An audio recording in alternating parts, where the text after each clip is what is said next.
Hello students, कैसे हैं आप सर? होप सो अच्छे होंगे। हाँ जी, सीए फाइनल में फाइनेंशियल रिपोर्टिंग एक ऐसा एग्जाम है, एक ऐसा सब्जेक्ट है जो सबसे ज्यादा स्कोरेबल है।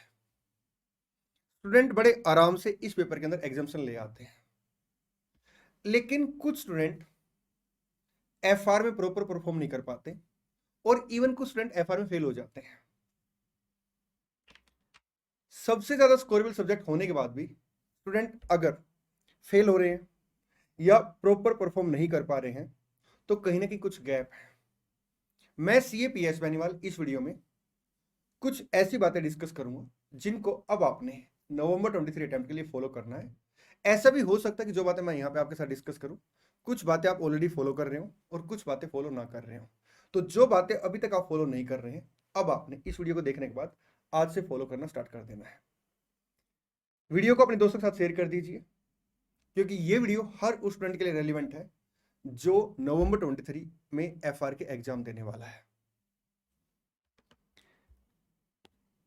सारी बातें मैं आपके साथ डिटेल में डिस्कस करूंगा, बट एक दो इंपॉर्टेंट इंफॉर्मेशन पहले आपके साथ शेयर कर देता हूं। बड़ी जल्दी नवंबर 23 अटेम्प्ट के लिए मैं एफआर की रिवीजन वीडियो लेके आने वाला। कुछ इंडेस की रिवीजन वीडियो मैंने ऑलरेडी लास्ट अटेम्प्ट में शेयर की थी, आप उनको रेफर कर सकते हैं।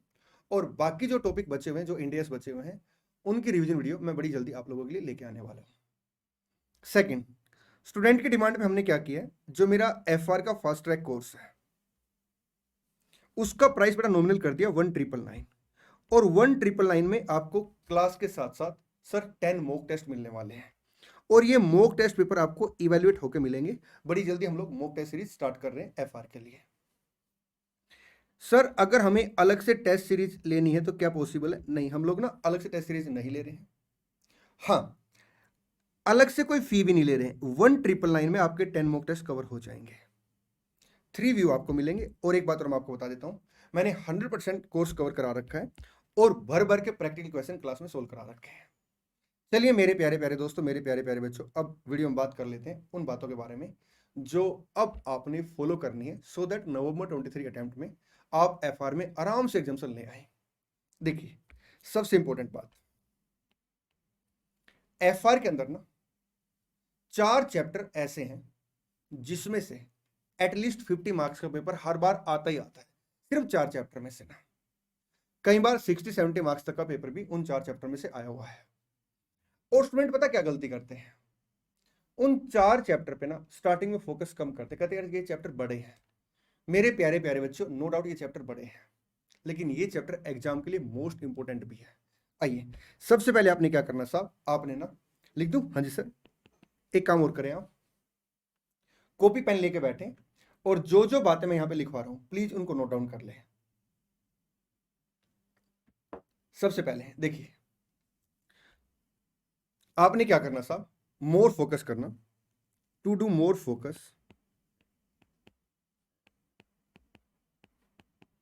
On 4 chapters. आपका पहला चैप्टर है फाइनेंशियल इंस्ट्रूमेंट। मेरे प्यारे प्यारे बच्चों, मैं आपको एक बात बताऊं, कई बच्चे इस चैप्टर को छोड़ के जाते हैं। ये आपका most most most important chapter तो है ही है, साथ ही साथ सर इस चैप्टर की ना आपके सिलेबस के 80% पार्ट में इन्वॉल्वमेंट है। अब अगर आप ये चैप्टर पहले नहीं करेंगे तो जब इसकी इन्वॉल्वमेंट बाकी चैप्टर में आएगी तो फिर पता आप क्या करेंगे, आप रट्टा मारेंगे साहब, आपको कॉन्सेप्ट क्लैरिटी नहीं होगी। और एग्जाम में जरूरी नहीं है कि आप अगर दूसरे चैप्टर में इस कॉन्सेप्ट को फॉलो कर रहे हैं आपको याद रहे। अगर हाँ, अगर आप रट्टा मार के जाएंगे तो याद रहने की कम प्रोबेबिलिटी है, लेकिन अगर आप इसके कॉन्सेप्ट को क्लियर करके चलेंगे, इस चैप्टर को अच्छे से करके चलेंगे, तो आपका बाकी चैप्टरों में जब भी इस चैप्टर का कोई पार्ट आएगा तो आपका कॉन्फिडेंस बिल्कुल अच्छे लेवल का होगा और आप एग्जाम में अच्छा परफॉर्म कर पाएंगे। ठीक, तो सबसे पहले आपने क्या करना सर, फाइनेंशियल इंस्ट्रूमेंट का चैप्टर, इस पर फोकस करना। सेकंड आपका सर इंडेस 115। थर्ड आपका सर सीएफएस, आपका इंडेस 110। और बाकी सर आपका इंडेस 28 आ गया, इसके साथ 27 आ गया, 111 आ गया, 112 आ गया। ठीक जी सर। फोर्थ आपका बिजनेस कॉम्बिनेशन, और बिजनेस कॉम्बिनेशन का एक मेजर रोल सर आपका सीएफएस के अंदर भी है। ठीक, तो सबसे पहले आपने क्या करना है, इन चारों चैप्टर को अच्छे से कवर करना है।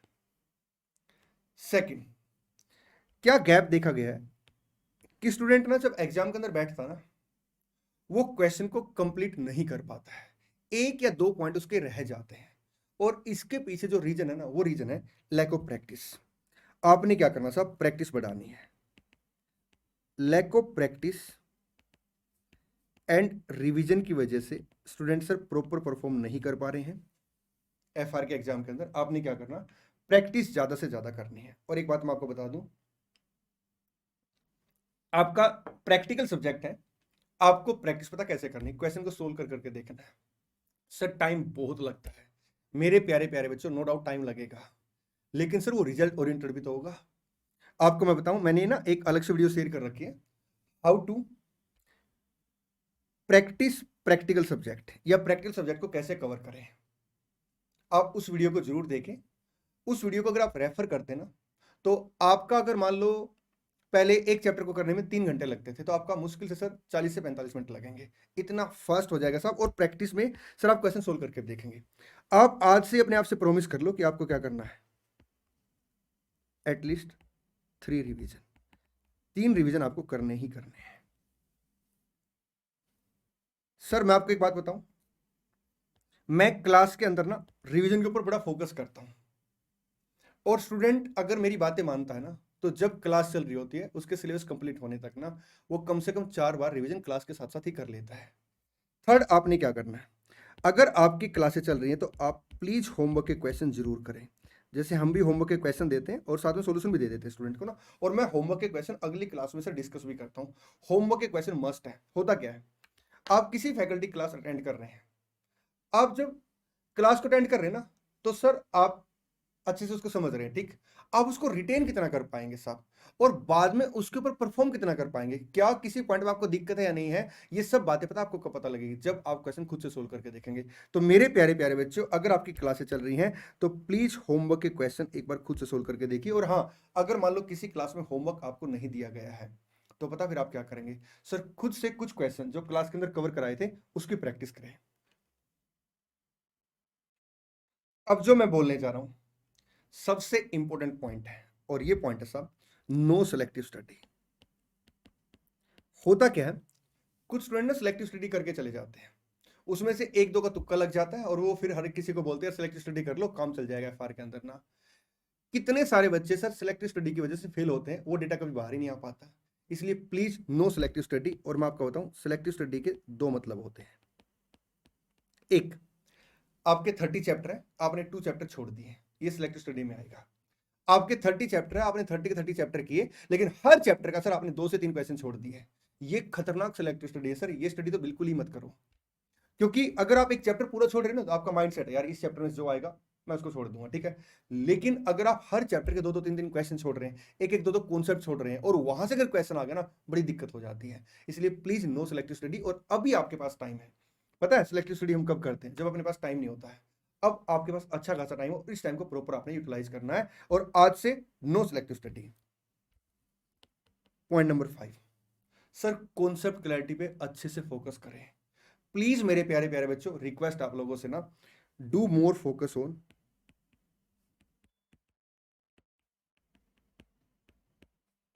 कॉन्सेप्ट। पता है दिक्कत क्या होती है बच्चों के साथ ना, जैसे मान लो एक कॉन्सेप्ट है, समझ में नहीं आया, बच्चे याद कर लेते हैं, कितना याद करोगे, सिलेबस बहुत वास्ट है। और अगर आप ना कॉन्सेप्ट को क्लियर करके चलेंगे तो आपको लॉन्ग टर्म याद रहेगा। अब आपने कॉन्सेप्ट क्लैरिटी के लिए क्या करना है, सबसे पहले सर कॉन्सेप्ट क्लैरिटी के लिए पता क्या जरूरी होता है, कॉन्सेप्ट को अंडरस्टैंड करना, और फिर उसके ऊपर ना छोटे छोटे एग्जाम्पल कवर करना है, ठीक। अगर आपकी फैकल्टी जहां से भी आप क्लास ले रहे हैं कॉन्सेप्ट क्लैरिटी अच्छी दे रही है, कोई दिक्कत नहीं। अगर कॉन्सेप्ट क्लैरिटी में गैप है, तो पता आपको क्या करना है, आपको ना खुद से कॉन्सेप्ट क्लैरिटी के ऊपर काम करना। और इसके लिए मैं आपको बताऊं, छोटे छोटे एग्जाम्पल बनाइए।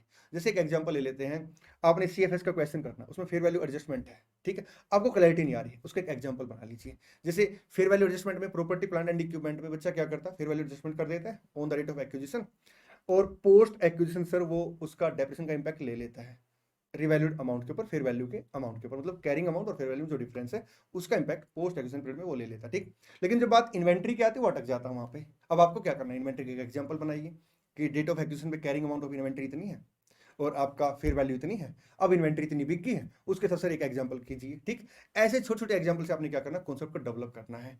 प्लीज मेरे प्यारे प्यारे बच्चों, अगर कॉन्सेप्ट क्लैरिटी नहीं है तो अभी आपके पास टाइम है, आगे मत बढ़िए, पहले अपने कॉन्सेप्ट को क्लियर कीजिए फिर आप आगे बढ़िए। ठीक, अच्छा सर हमने पढ़ाई की, अच्छे से पढ़ाई की, लेकिन क्या हमारी पढ़ाई प्रॉपर हुई या नहीं, इसकी साथ साथ क्या होनी चाहिए सर, जांच होनी चाहिए, टेस्ट होना चाहिए। ठीक है, इसलिए सर क्या करेंगे आप, मॉक टेस्ट पेपर जरूर दें, और कोशिश करें सर मॉक टेस्ट पेपर वहां पे दें जहां पे आपको मॉक टेस्ट पेपर इवैल्यूएट होकर मिलता है। सर कितने मॉक टेस्ट पेपर हमें देने चाहिए, मैं आपको बताऊं, एक सब्जेक्टिव क्वेश्चन है, लेकिन एटलीस्ट आपको क्या करना चाहिए साहब, कंप्लीट सिलेबस के 2 मॉक टेस्ट और कम से कम भी सर 3 यूनिट टेस्ट आपको देने ही देने चाहिए। प्लीज मेरे प्यारे प्यारे बच्चों नोट कर लें, मॉक टेस्ट मस्ट है नवंबर 23 अटेम्प्ट में जाने से पहले पहले। Next point, cover all publication of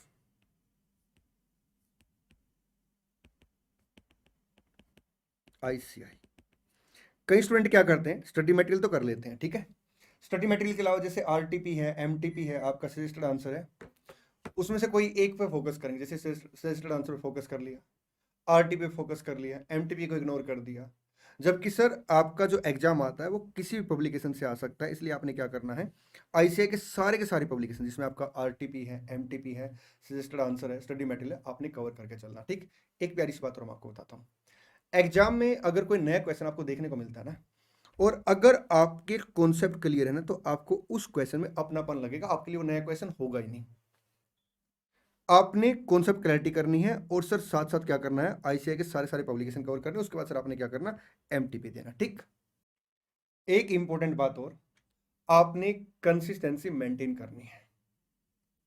मैं आपको बताऊं, ये सारी बातें आप आज के बाद पक्का पक्का फॉलो करेंगे, और ये सारी बातें सर फॉलो करते हुए आप कंसिस्टेंसी मेंटेन करेंगे। कंसिस्टेंसी मेंटेन करने का सबसे आसान तरीका है कि आप उसे कभी टूटने मत दो। सर उसके लिए क्या करना चाहिए, उसके लिए पता क्या है, आपको अपनी प्रायोरिटी सेट करनी चाहिए, और उन प्रायोरिटी को रेगुलर बेस पे फॉलो करना चाहिए। आज के बाद आपकी प्रायोरिटी कि इतने घंटे आपको डेली पढ़ना ही पढ़ना है।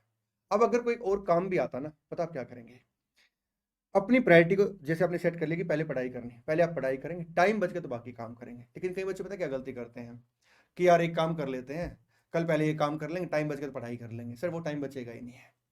आपने पता क्या करना है, आपने ऐसे प्रायोरिटी सेट करनी कि पहले मैं अपनी पढ़ाई करूंगा, टाइम बच गया तो मैं बाकी काम करूंगा। चलिए मेरे प्यारे प्यारे बच्चों, आज की वीडियो में इतना ही, बड़ी जल्दी मिलते हैं किसी नेक्स्ट वीडियो में। हाँ, 2 बातें मैं फिर से रिपीट कर देता हूँ, बड़ी जल्दी मैं रिवीजन वीडियो लेके आने वाला हूँ, और मैंने फास्ट ट्रैक का प्राइस जो है वो बिल्कुल नॉमिनल कर दिया 1999। आपने हमारी वेबसाइट विजिट करनी है, और फास्ट ट्रैक कोर्स के अंदर मैं 100% कोर्स कवर कराता हूँ, आपको इसी प्राइस में मॉक टेस्ट पेपर भी मिलेंगे।